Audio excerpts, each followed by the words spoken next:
Bonsoir à tous. Soir d'info en seconde partie qui reçoit Dr Isabelle Morera. Elle est gynécologue obstétricienne, présidente de l'association des femmes médecins. Bonsoir, docteur. Bonsoir, Victor. Alors, l'actualité, bien entendu, c'est l'affaire Doura Diallo qui s'est produite à Kédougou. D'abord, en tant que médecin, quelle est votre lecture sur cette affaire? Il y a eu de derniers développements, nous en parlerons au cours de cet entretien.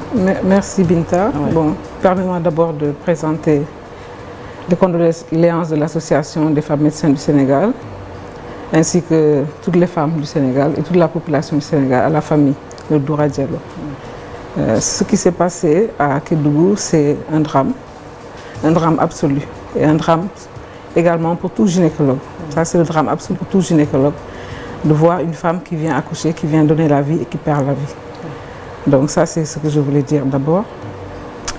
La lecture que j'en fais, c'est que, et c'est c'est notre interrogation ce matin, comment ça se fait que le personnel de santé qui a payé un lourd tribut au Covid, qui a géré la pandémie Covid ces 2 dernières années, et encore, on est encore là-dedans, qui a été félicité. Parce que ce qu'on a fait, on a même vu que dans certains pays plus nantis, ce que nous on a fait, ils n'ont pas pu l'atteindre. Et que maintenant, des drames successifs arrivent, dans le dernier à Kédougou, et ce même personnel de santé est systématiquement mis en garde à vue. C'est ça qui nous pose problème. Le fait que systématiquement on met en garde à vue et que ce soit du personnel de santé. Ce n'est pas qu'on ne dit surtout pas qu'on ne doit pas poursuivre, qu'on ne doit pas mener des investigations, voire même mener des procédures. On n'a pas dit ça. Par contre, le fait de systématiquement mettre en garde à vue, je pense qu'on doit pouvoir faire mieux. Dans d'autres pays, ça ne se passe pas comme ça. Mais on devrait s'asseoir et voir comment améliorer les choses. La systématisation de la garde à vue dès le début, ça nous pose problème. Je peux caricaturer juste donner une image. Vous savez, ce qui s'est passé à Kédougou, ça me donne... ça ressemblerait à imaginer quelqu'un qui fait un accident de la circulation, d'accord, qui est dans le coma, qui arrive au niveau du bloc opératoire, le chirurgien est là, il doit lui sauver la vie en amputant. Il doit couper le pied par exemple parce que sinon il va mourir. Donc cette personne se réveille et dit pourquoi j'ai été amputé, je vais porter plainte. Le procureur vient, prend le chirurgien et le met en garde à vue, le temps de faire une enquête. C'est exactement la même chose qui s'est passé à Kédougou. Est-ce que vous pensez que le procureur n'avait pas assez d'éléments quand même pour pouvoir prendre une telle décision? Je ne veux pas rentrer dans les détails juridiques de l'affaire, mais ce que je peux vous dire, Binta, c'est que tous les rapports qui ont été faits, toutes les expertises qui ont été déjà menées, que ce soit par la société savante, l'association des gynécologues obstétriciens, que ce soit par le ministère de la Santé à travers un audit de décès, tous ces éléments factuels, basés sur tout ce qui a été vu, tout ce qui a été écrit dans un dossier, tout ce qui a été dit par tous les acteurs qui étaient là. Il ne s'agit pas de narrer quelque chose, mais c'est basé sur des faits, des documents, des entretiens. Tout ce qui a été fait, et en plus par des sources différentes, montre que l'équipe de Kédougou a fait exactement ce que la procédure demande. Dans ce cas-là, il y a des procédures pour chaque cas. Et ce qui s'est passé à Kédougou, c'est exactement le respect de toutes les procédures comme elles sont indiquées. Et comme ce médecin qui a fait 7 plus 5 ans d'études, avec l'expérience qu'il a appris à le faire, il l'a exécuté. C'est exactement ce qui a été fait et ça a été prouvé par les différents. C'est pour ça que vous pouvez comprendre l'état dans lequel le personnel de santé est, l'état dans lequel les gynécologues sont.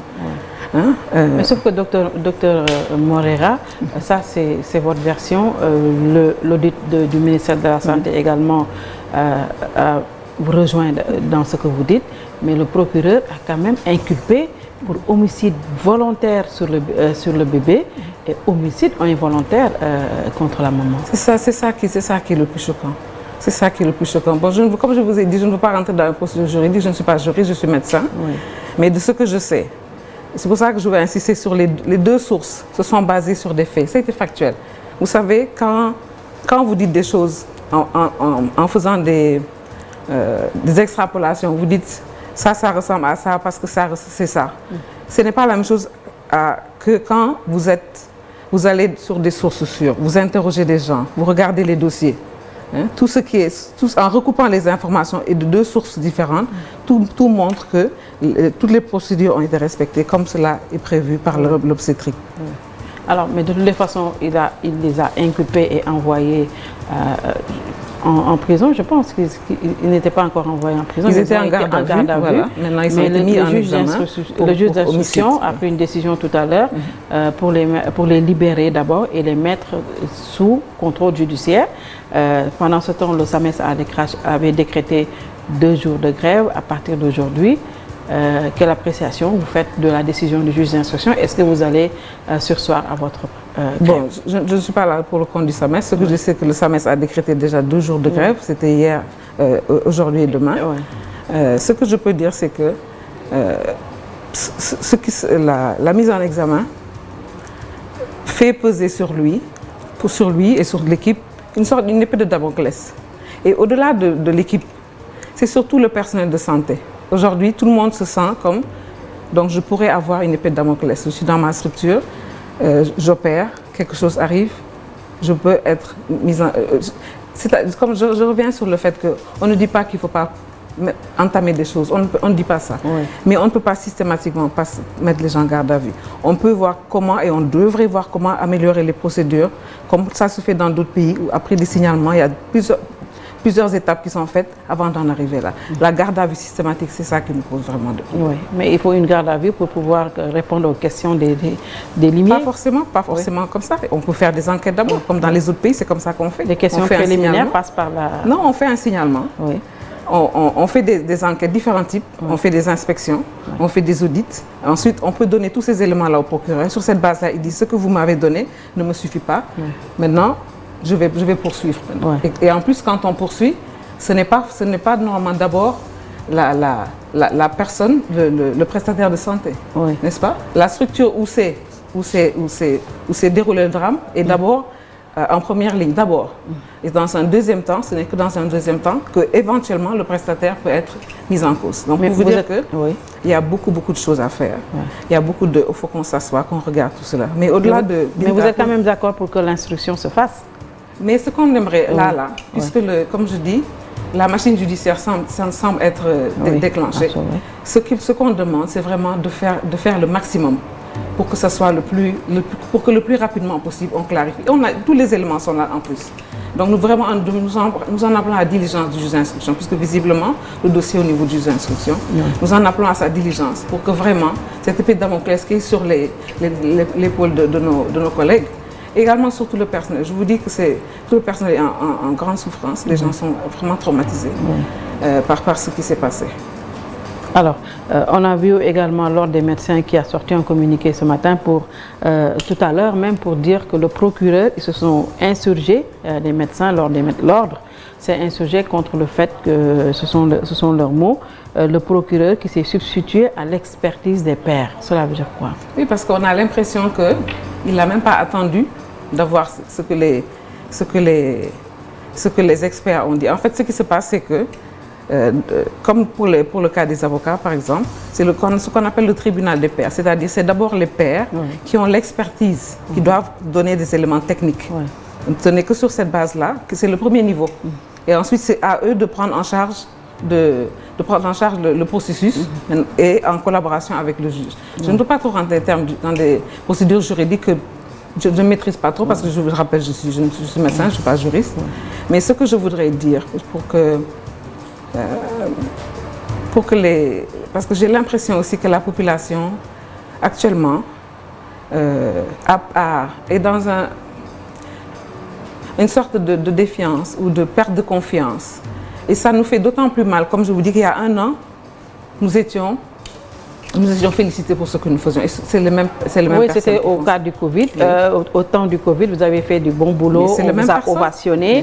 Mais il y a des choses qui se sont passées à Linguère, à Tivaouane, des morts qu'on place sous le sceau de la négligence et qui n'aboutissent pratiquement à rien du tout sous l'effet de la pression.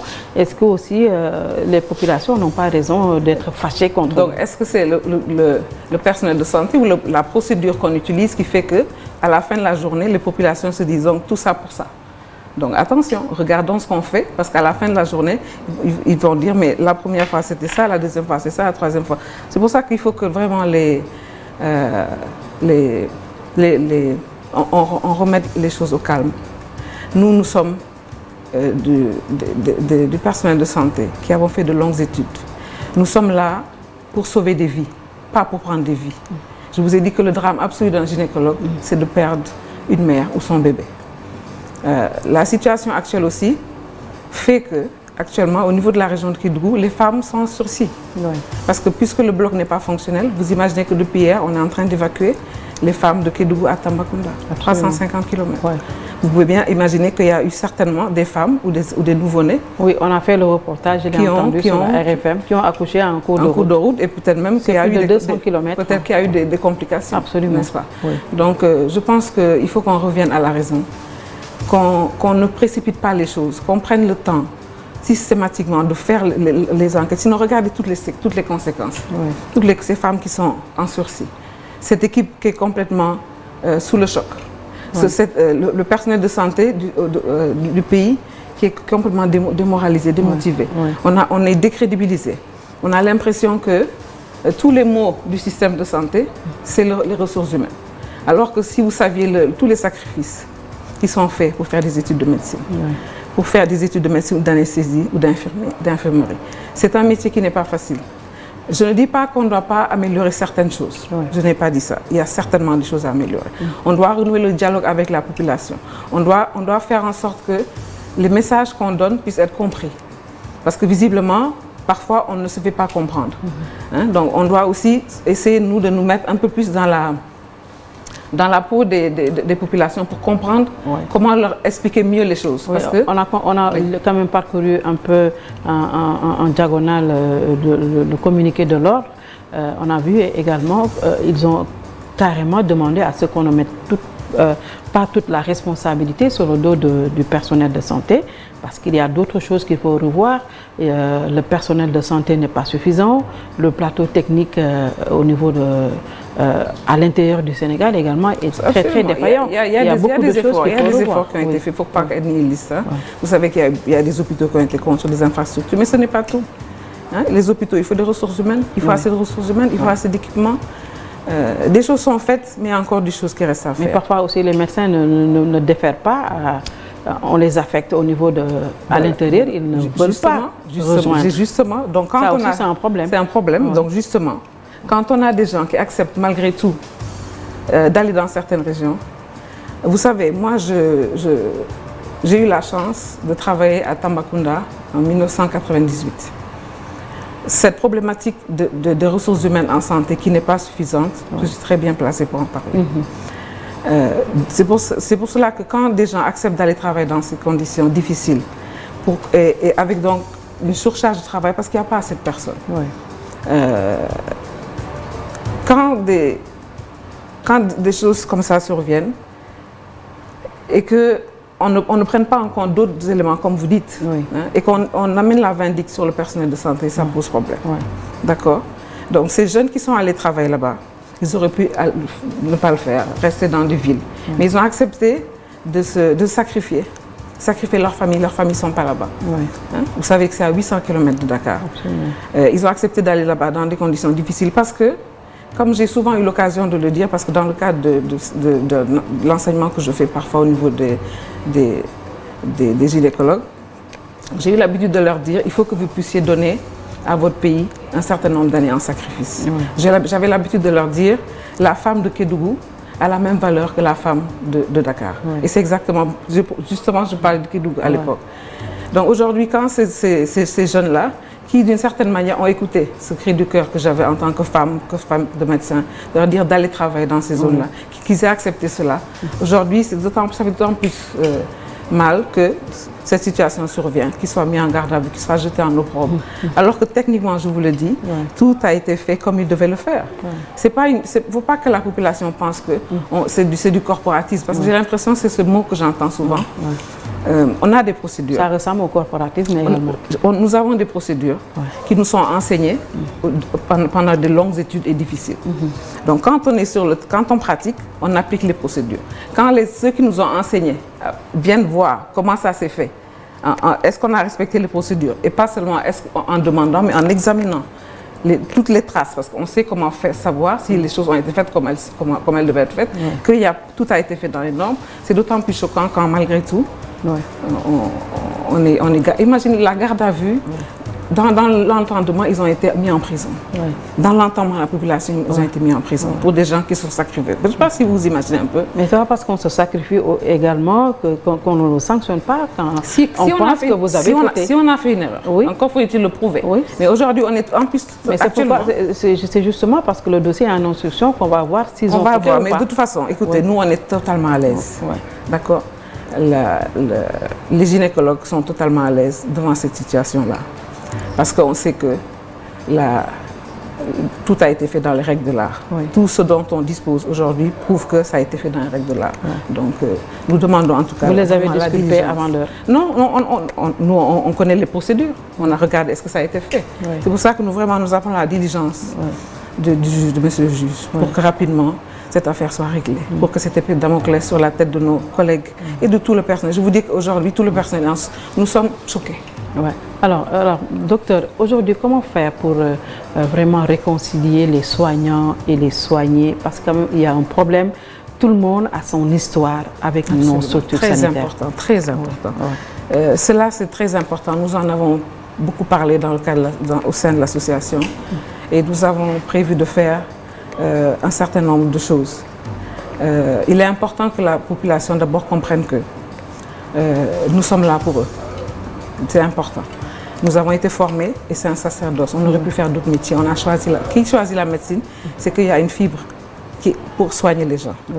Ensuite, il est important qu'on puisse, comme je dis,